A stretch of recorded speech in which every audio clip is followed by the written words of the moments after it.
Oh my God Jimin, तुम तो मुझसे भी ज्यादा खतरनाक हो।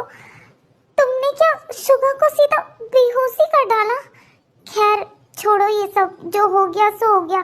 पर हमें ना उन लोगों के सामने ऐसा प्रिटेंड करना होगा कि हमें कुछ भी याद नहीं है, समझी ना तुम? कुछ भी, हम कल की सारी बातें भूल चुके हैं। अगर वो हमसे पूछे तो हमें ये कहना है कि हमें बस इतना याद है कि हमने ड्रिंक की, उसके बाद हमें कुछ याद नहीं है, समझी ना? हाँ वी, यू आर राइट। मैं भी यही सोच रही थी कि उन लोगों के सामने हमें बिल्कुल नहीं बताना। हाँ, ये कौन है?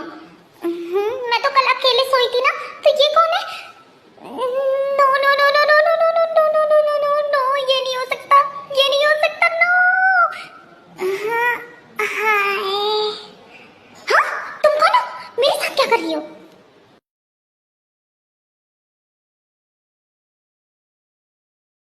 यू ठरकी बास्टर्ड, सुंदर लड़कियां देखी नहीं, आ गई उनका फायदा उठाने के लिए। तुम मेरे बेड में आए कैसे? तुम मुझे जानते नहीं हो, मैं तुम्हें जिंदा नहीं छोड़ूंगी। तुम सोच भी नहीं सकते मैं तुम्हारे साथ अब क्या करने वाली हूँ।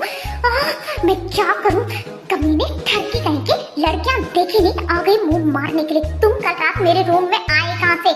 बोलो मुझे। एक्सक्यूज मी मिस, क्या ये सब कुछ तुम मेरे बारे में बोल रही हो?